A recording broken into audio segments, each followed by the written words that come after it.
Welcome everyone to another edition of the Civ Battle Royale. My name is Dawkinzz and let's get right into part 104. Imperialism Invictus, or Carnival of Conquest. We're not sure which we're going to decide on, so go with either. Hello everyone, this is user Spaceman9800, here to narrate part 104. As this image by user Victorian Creatures shows, the Boer Empire, which was once thought to be unsaleable, is being carved up by the other contestants. The blue smoke of ruined servers and the Rio de Janeiro conference herald the partition of Africa and the dawn of a new age for the cylinder. We shall see what the future holds.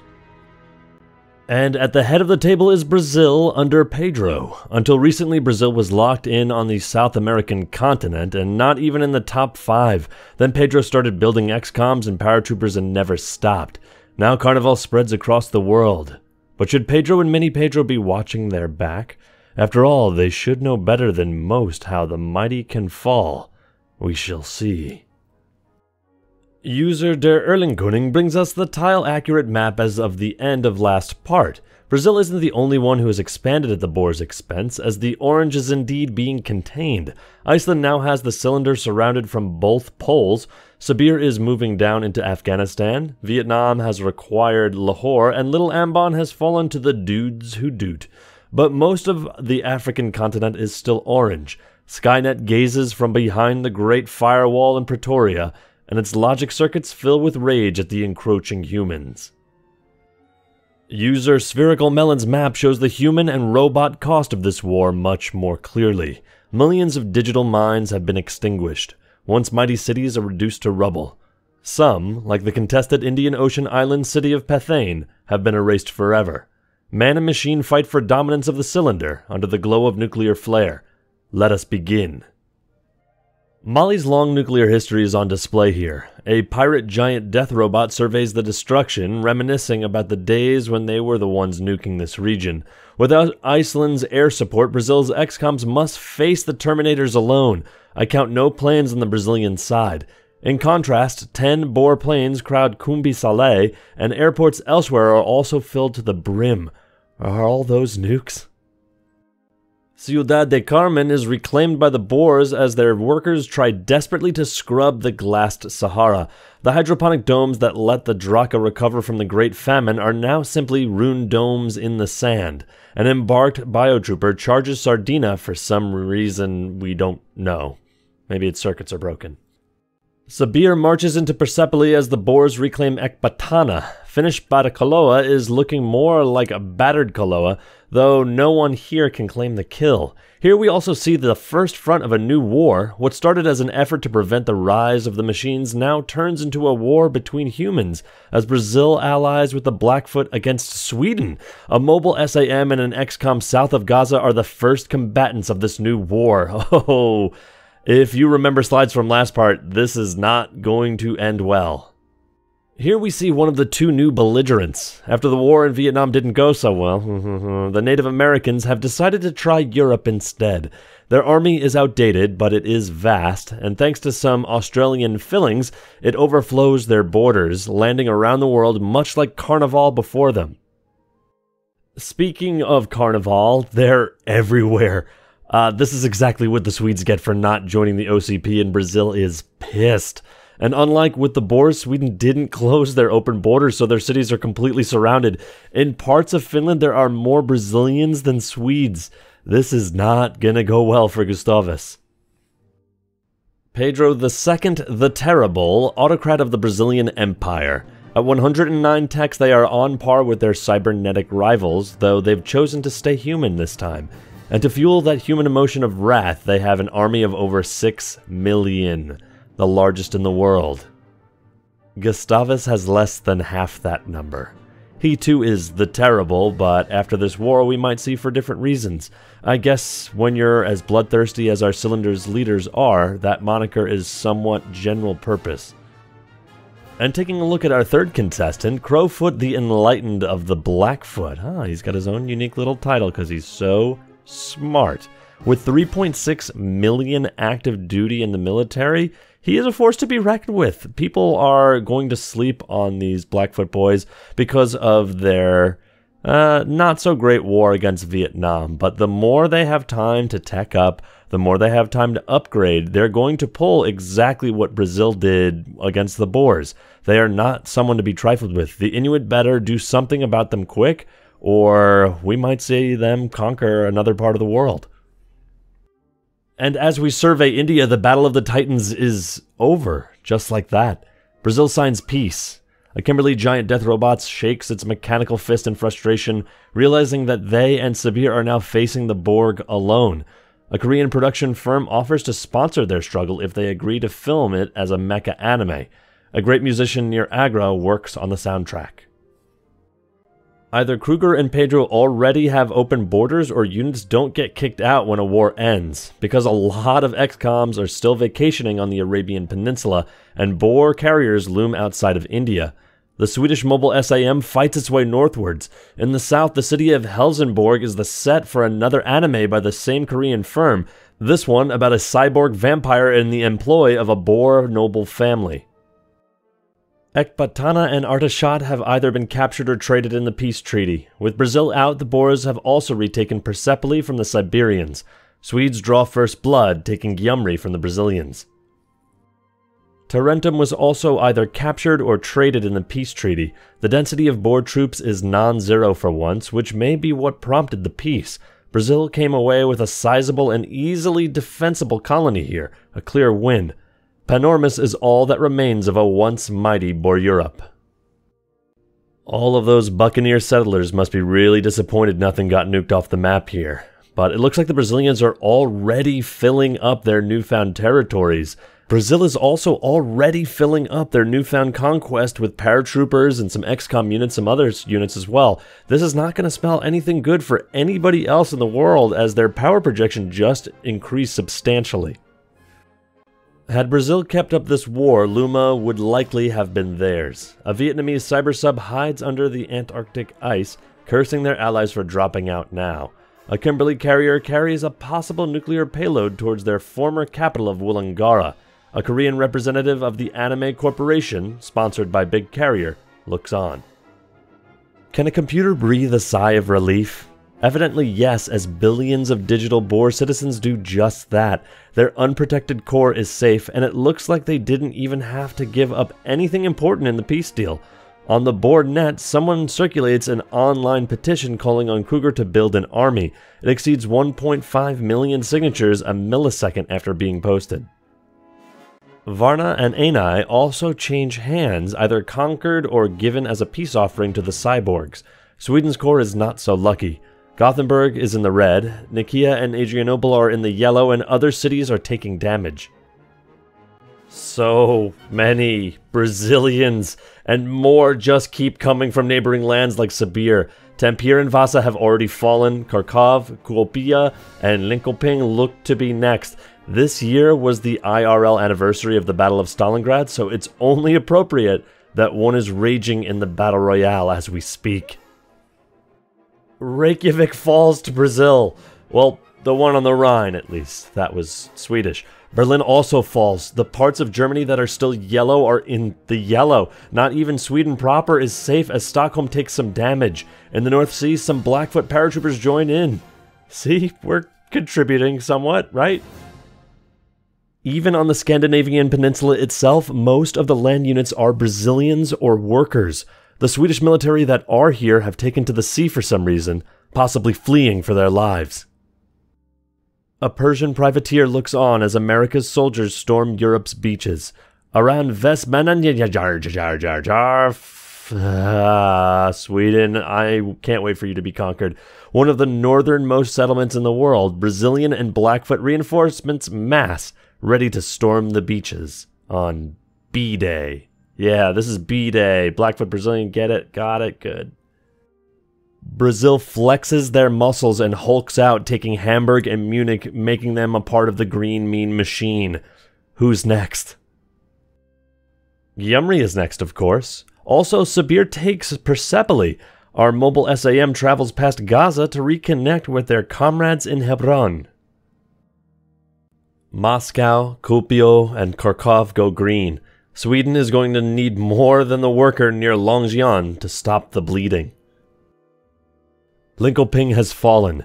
The rest of Swedish Finland is holding, but Lappeenranta and North Jyväskylä, my favorite city, are looking rather endangered. There's a bit more of an army here, though nowhere in the Swedish core can match its distant colony of Hebron.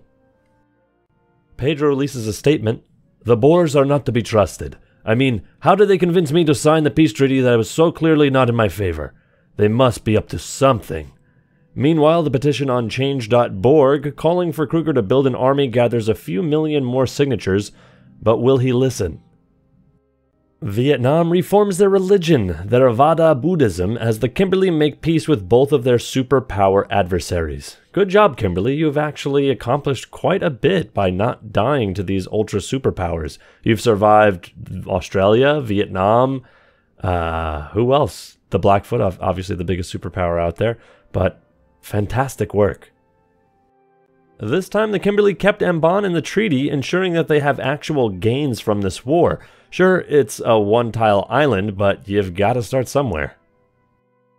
World Congress considers world religion, Catholicism, and natural heritage sites, two proposals whose history gives them a snowball's chance in the Australian outback of passing. Hey, at least they're not trying to ban sugar, spice, and everything nice this time.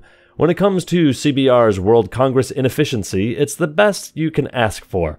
Other than that, we see Mongolia, one of the few places not covered by Carnival. Their army may be old, but unlike Korea and this part of Sibir, they actually have one. Speaking of Sibir, why are there 3 Siberian settlers heading eastwards? Do they think Kamchatka is the promised land, or did they just get teleported there because Brazil fills every tile in their homeland?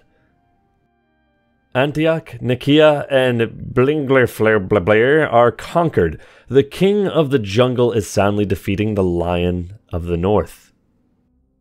Stalingrad and Lappeenranta fall. In a glimmer of hope for Sweden supporters, Scandinavia proper seems to be clearing of Brazilians, though. That's the only good sign they have. Sibir and the Boers peace out, leaving, I think, Vietnam as the last OCP2 member.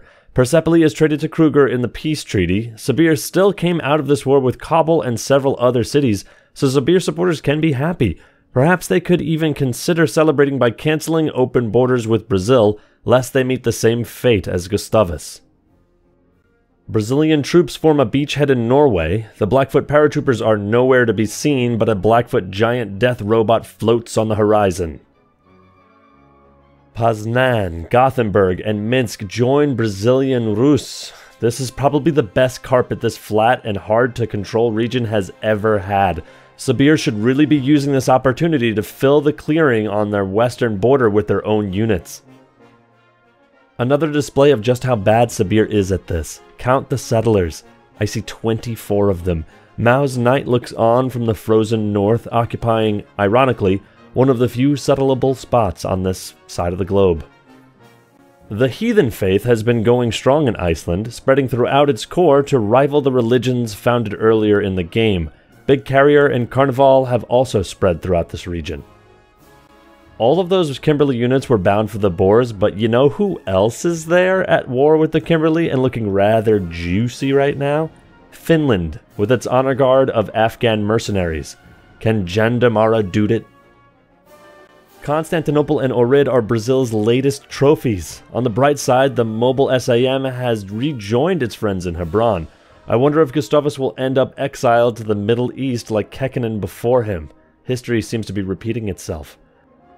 Vietnam is also slowly filling with Carnival, though they have some troops of their own. I also count 5 settlers. Good job, guys. Should Gustavus really be denouncing people right now? Sure, Iceland has few non-carrier units, but they have planes. Maybe he's hoping to convince them to stop harboring Brazilians. Of course, there's plenty of places in Europe that already harbor Brazilians now. Hamburg, Malmö, and Łódź are the latest additions to that list. Also, wow, the Balkans are a mess. Tigran Acerta falls to Brazil even as Sweden reclaims Adrianople. I think Hebron also flipped too. Espoo is the latest Brazilian conquest. I wonder how long until Gustavus is forced to start nuking his former territory. Brazilian troops pour into Scandinavia. There's a Swedish advanced destroyer outside of Espoo, so it's nice to know that if Gustavus goes down, he'll at least go down with a decent naval bias. Hawaii bravely states the obvious, but that's a dangerous thing to do when Brazilians surround you. On the other hand, is there anywhere in the cylinder they don't surround now? The Kimberley are closing in on Batticaloa. If you were to tell me, like, 40 parts ago that the Kimberley would be the ones to kill Finland, I would have told you you're friggin' crazy. Malmo and Hamburg are retaken, but can Gustavus turn the tide, or is he just stalling? I want to say there's more Swedish units here now, but sadly the advanced destroyer isn't amongst them.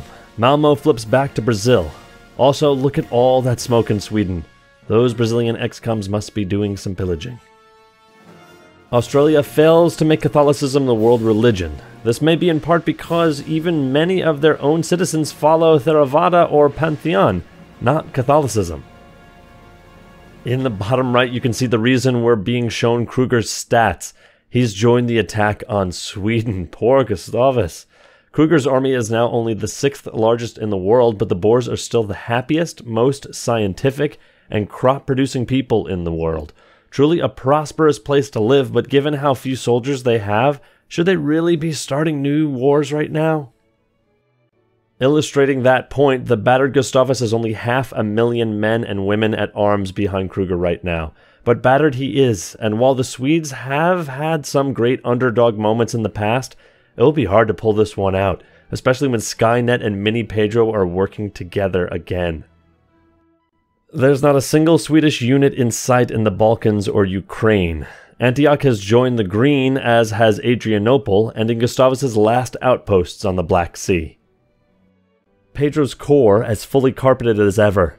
Some of those planes may be better placed in his overseas colonies, but given how well he's doing, who am I to question his strategies? Buccaneer Africa is well carpeted and protected by a dense array of nukes. The pirates are doing their best to prepare for the day the inevitable lime green reckoning comes. Oh, ballistic missile threat inbound to Hawaii. Seek immediate shelter. This is not a drill. And indeed it isn't. Korea is in fact the source of the missile threat, with Sibir helping them out. Can Hawaii's valiant navy defeat the might of Big Carrier, or will this little patch of orange be contained? Kamehameha shows his secret weapon. Triplanes. In fairness, he's got a jet there too. Why he moved them onto a vulnerable carrier instead of keeping them on his home island is beyond me. We may be last in tech, but we are first in your heart. That's damn true. This war is sponsored by Big Carrier, keeping Korea 12th in active duty military. Their technology may be second to none, but lobbying has crippled the government of Sejong the Pious, the first leader we've seen who isn't the terrible. No, that's not true. Blackfoot or Crowfoot the Enlightened, boy. Kuchum Khan is in the middle of the pack on everything. He's pretty far from Hawaii's tiny island, so I doubt he'll matter in this war, but you never know with this. The Kimberley mechs land and F-keys are primed as Batticaloa's Finnish and Afghan defenders struggle against the giant death robots and their marine escort. Meanwhile, a Vietnamese worker and carrier are on a lonely mission to continue the OCP-2's work. And here we conclude our journey. Will Finland survive? Will Hawaii be extinguished? Can Brazil be stopped? Find out next time on the CBR. And with that, my name is Dawkinzz. Thank you for listening to the audio narration. Please like and subscribe if you have. I'm gonna skip the shill bit and just go straight for the meat of please like and subscribe, I guess. So, thank you again for watching, and we'll see you next time.